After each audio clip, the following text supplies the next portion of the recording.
Bagaimana cara menyampaikan informasi lewat video kepada penonton?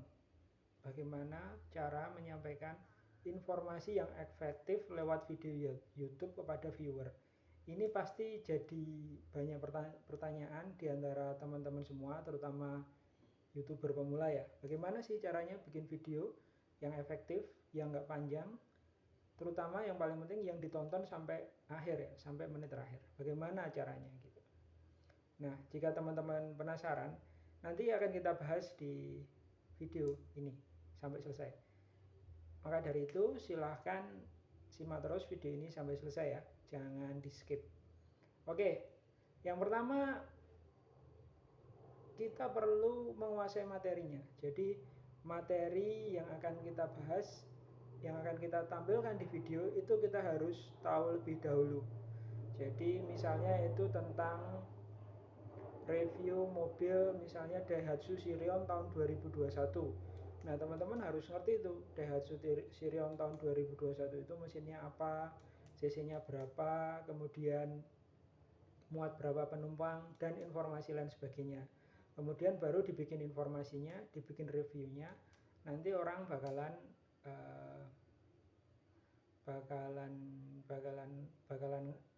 mengerti ya apa tuh sebenarnya yang dibicarakan di video tersebut. Nah, kemudian sebelum lebih jauh, ini berlaku untuk video yang sifatnya itu mereview sesuatu atau membahas permasalahan khusus ya, bukan vlog atau bukan video blogging, bukan video blogger ya, seperti itu. Jadi karena kalau video vlog itu misalnya kayak daily vlog, nah itu kan kita hanya ini ya, bukan hanya ya, tapi mendokumentasikan informasi yang sehari-hari kita lakukan. Jadi kayak gitu. Nah kalau teman-teman ingin membuat video yang sifatnya itu membahas hal tertentu seperti ini misalnya, seperti di channel Gendruk ini membahas tutorial YouTube, ya sudah teman-teman harus kuasai dulu itu materinya. Atau teman-teman ingin membuat mengenai tutorial masak memasak, teman-teman harus kuasai dahulu misalnya resep membuat pindang yang nikmat gitu, goreng pindang yang nikmat dalam waktu 2 menit gitu. Nah itu teman-teman harus bisa, baru kemudian buat videonya. Oke, nah setelah menguasai materi, poin yang lain supaya nanti ketika merekam video itu bisa efektif itu adalah melakukan pemanasan. Pemanasan ini dilakukan sebelum teman-teman membuat video ya. Jadi misalnya pemanasan itu bisa dilakukan dengan cara mengucapkan atau ngobrol gitu, atau kayak misalnya A, I, U, E, O gitu, atau menyanyikan sebuah lagu. Itu akan membiasakan atau melatih otot-otot yang ada di sekitar mulut ya, seperti itu. Jadi itu akan lebih mudah nantinya ketika nanti di depan kamera harus memaparkan video tertentu, membahas tema-tema tertentu. Kemudian yang selanjutnya adalah supaya penyampaian informasi dalam video itu lebih mudah dan tidak terdistraksi, itu teman-teman harus siapkan alatnya, perangkat dalam hal ini audio ya, audio. Jadi audio itu suaranya harus bisa terdengar jelas oleh orang yang menonton.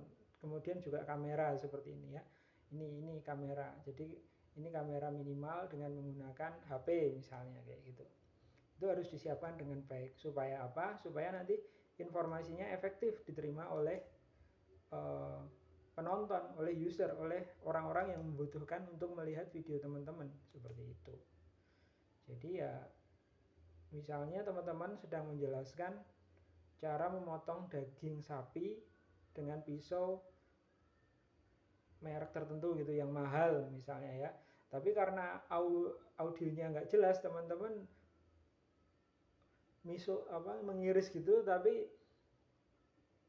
penonton di rumah itu bingung, ini dia sedang menjelaskan apa sih ya, mungkin jadi informasinya itu tidak tersampaikan 100% gitu, mungkin hanya beberapa persen, 50% atau beberapa persen ya. Jadi penting memang untuk menyiapkan perangkat-perangkat tersebut ketika akan membuat video YouTube ya. Kemudian poin berikutnya, supaya informasi yang kita sampaikan di dalam video itu bisa tersampaikan dengan baik ke penonton, itu adalah dengan mempresentasikan atau menyampaikan poin-poinnya saja. Jadi tidak perlu diceritakan semua. Ya kita akan ceritakan semua, tapi poin-poinnya harus jelas ya. Jadi tes gitu. Jadi misalnya poin A, misalnya dalam video ini poin pertama adalah menguasai materi, poin kedua adalah pemanasan, poin ketiga adalah memastikan perangkat audio itu berfungsi, poin keempat adalah memberikan poin-poinnya. Nah, itu harus jelas. Nah, teman-teman kalau mau buat video juga harus jelas ya. Sebaiknya harus jelas. Bagaimana kalau nggak jelas? Ya nggak apa-apa juga. Tapi nanti viewer atau penonton akan bingung. Jadi ini perlu jadi perhatian ya. Kita sebagai konten kreator harus memperhatikan ini.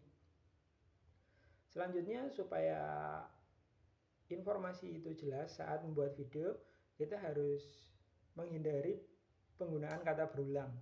Jadi menghindari penggunaan berulang itu misalnya kita mengatakan apa ya gitu. Misalnya kita mengatakan apa ya terlalu banyak, atau mengatakan gitu, atau mengatakan atau gitu terlalu banyak. Jadi mengulang kata-kata yang kata tersebut sebenarnya nggak penting, atau kalaupun itu hilang itu tidak mengurangi makna dari apa yang disampaikan itu. Jadi ini, tapi ini pun sebenarnya juga tidak ada video yang diulang kata-katanya terus tapi tetap jelas ya, karena memang kebutuhannya berbeda, karena kebutuhannya itu mungkin memang harus diulang-ulang. Jadi teman-teman harus bisa membedakan ya, dimana harus bisa mengulang katanya, dimana tidak mengulang kata tersebut, kalimat tersebut. Kemudian selanjutnya adalah jangan memanjang-manjangkan video. Supaya video itu, pesan dalam video bisa dapat ditangkap dengan jelas, itu teman-teman jangan memanjangkan durasi video. Jadi kalau durasi video itu, pesan misalnya materi ini nih hanya butuh waktu 4 menit gitu untuk bisa disampaikan kepada penonton atau ke viewer gitu.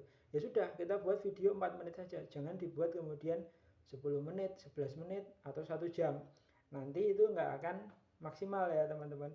Mungkin malah di skip atau dipotong-potong gitu. Tapi kalau misalnya kita materi ini hanya bisa disampaikan dalam waktu 4 menit gitu, ya sudah, bikin video 4 menit.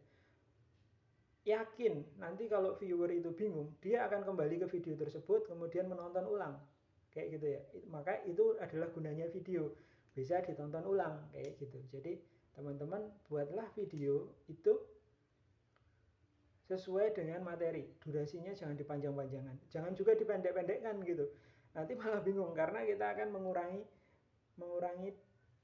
materi ya. Mungkin ya materinya ada yang nggak tersampaikan, misalnya materi tersebut harus dibawakan dalam waktu 10 menit, tapi kita hanya buat video dalam waktu 4 menit saja gitu. Nanti ada 5 menit atau mungkin ada beberapa menit yang materi yang nggak bisa masuk video.